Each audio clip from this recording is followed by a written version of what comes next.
చదవండి 18:22. యెహోవాకు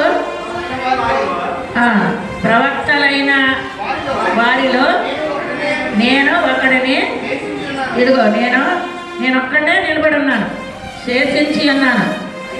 అయితే బయలునకు 400 చూసారమ్మా. బయలుకి వీళ్ళందరూ కూడా యేసుప్రభుని నమ్మిన వాళ్ళే, 450 మంది కూడా.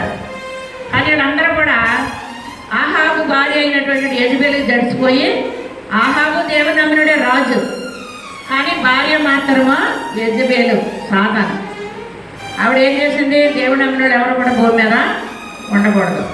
అందుకని వాళ్ళు ఏ రకంగా సంహరించాలని వాళ్ళు భయపెడితే ఇశ్రాయేలు ప్రజలు దేవుడు నమ్మినోళ్ళు అందరూ ఏరియాను వదిలిపెట్టేసి ఆహాబు రాజు వైపు వెళ్ళిపోయారు, ఏరియాను వదిలిపెట్టేశారు.